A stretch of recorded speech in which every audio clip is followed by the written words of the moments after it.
السلام علیکم student of second year class, کیسے ہیں آپ؟ ٹھیک ہیں؟ میں ہوں آپ کا ٹیچر ہوں غلام معین الدین۔ آج کا بیٹا جو ہمارا لیکچر ہے، لیکچر نمبر 27، چیپٹر نمبر ہمارا 1 چل رہا ہے۔ اور آج کا جو لیکچر ہے بیٹا وہ تھا بر صغیر میں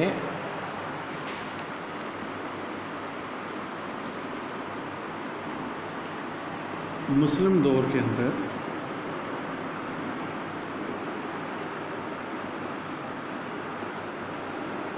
بیٹا ہم نے جو ہے مسلم دور کے اندر جو ہے وہ طریقے جو ہے وہ تدریسی طریقے آدھا ہم نے وہ ٹاپک پڑھ لیا تھا۔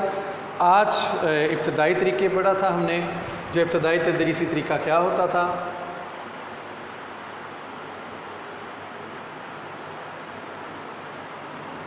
اس کے بعد بیٹا ہم نے ثانوی،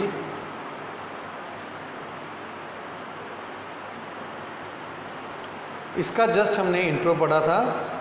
اس کے بعد بیٹا ہم نے جو ہے آج ثانوی طریقہ تدریس جو ہے وہ آگے بڑھیں گے۔ اس کے بعد پھر اعلیٰ تدریسی طریقہ۔ ثانوی طریقہ تدریس کے اندر بیٹا ہم نے جو ہے وہ پڑھا تھا، یعنی کہ اس کا جو ہے نصاب کا انٹرو پڑھا تھا۔ اس میں جو ہے وہ ثانوی جو ہے وہ طریقہ تدریس کے اندر کون کون سے تدریسی طریقے ہوتے تھے ہم نے بہت دفعہ جو ہے وہ یہ ڈسکس کر لیا ہے۔ ایک جو ہے وہ لانگ کوسچن بھی ایسا آ چکا ہے۔ اس کے اندر ہم نے گہرے مطالعہ کا طریقہ،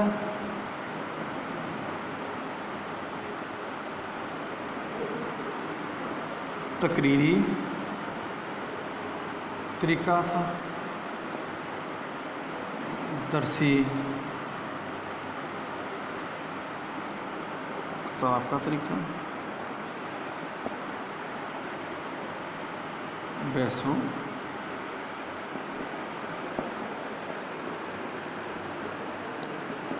اب بیٹا ثانوی طریقے میں جو ہے گہرے مطالعہ کا طریقہ، یہ وہ ثانوی طریقہ تدریس کے اندر گہرے مطالعہ کا طریقہ یہ تھا کہ طالب علم بھی جو ہے جب نیکسٹ لیکچر لیا جاتا تو گھر سے اس لیکچر کی اچھی طرح تیاری کر کے لے کے آتے، تو استاد نے جو ٹاپک پڑھانا ہوتا تو استاد بھی وہ اچھی طرح سبق جو ہے وہ یاد کر کے آتا۔ اس طرح جو طالب علم تھا وہ نئے سے نئے الفاظ جو ہے وہ اس کا گہرا مطالعہ کرتا ٹاپک، یعنی کہ کوئی بھی ٹاپک ہے، فار ایگزامپل ایجوکیشن کا ٹاپک ہے، آپ کیا کریں ایک دن پہلے پڑھ کے وہ اچھی طرح یاد لائن بائی جو مشکل الفاظ کے میں نے پہلے اس کو گرامر سے تلاش کیا جائے، اب جو گرامر سے مل گئے ان کو بھی جو ہے وہ حل کر لیا جاتا، جو گرامر سے نہ ملتے وہ نیکسٹ ڈے آ کر اساتذہ سے پوچھا جاتا، اور اساتذہ جو ہے وہ اسٹوڈنٹس کی جو ہے وہ کریکشن کرتے۔ تو اس کو کہتے تھے گہرے مطالعہ کا طریقہ۔ اس کا سب سے بڑا فائدہ ایک تو اسٹوڈنٹ کو بھی ہوتا، اسٹوڈنٹ کے اندر کانفیڈنس پیدا ہوتا، دوسری بات جو ہے اس کا فائدہ استاد کو بھی ہوتا، اور استاد کو جو ہے وہ آسانی بھی ہوتی۔ اس کے بعد آ جاتا ہے ثانوی تدریسی طریقہ میں طریقہ جو ہے وہ تقریری تدریسی طریقہ۔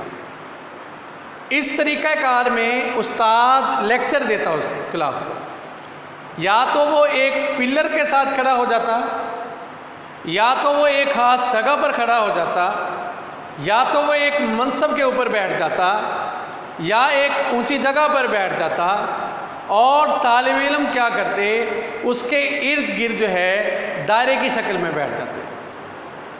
اب وہ استاد صاحب سبق پڑھ کے سناتے، جو مشکل الفاظ ہوتے اسٹوڈنٹ جو ہے وہ ان کو نوٹ کر لیتے۔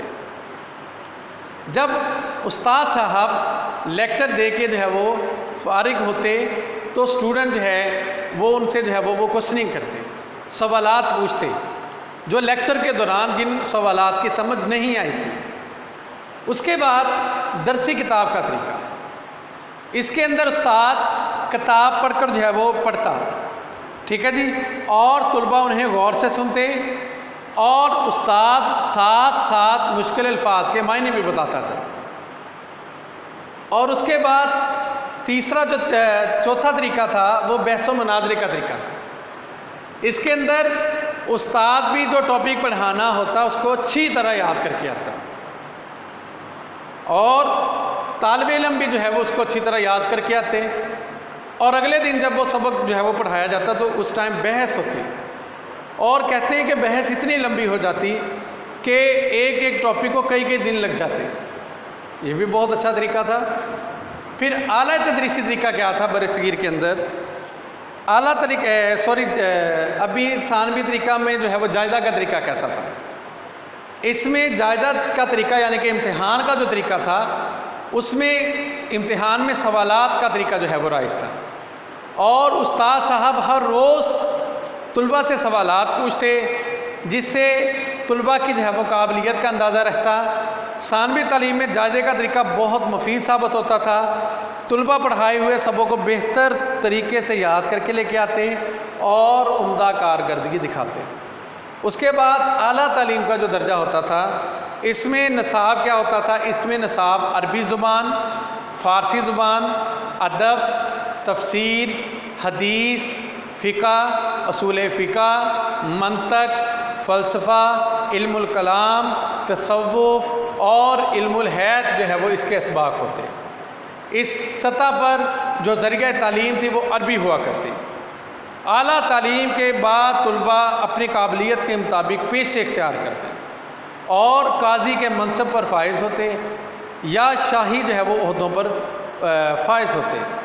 اعلیٰ تعلیم کے بعد درس و تدریس کے پیشہ سے بھی منسلک ہو جاتے، اور جو ہے وہ اس زمانے میں اعلیٰ تعلیم حاصل کرنے والوں کی جو ہے وہ بہت جو ہے وہ عزت کی جاتی اور ان کو عزت کی نگاہ سے دیکھا جاتا۔ اور تدریسی طریقے کون سے تھے؟ اعلیٰ تعلیم میں بھی تقریری طریقہ تھا، درسی کتاب کا طریقہ تھا، گہرے مطالعہ کا طریقہ تھا، اور اس کے بعد بحث و مناظرہ کا طریقہ تھا۔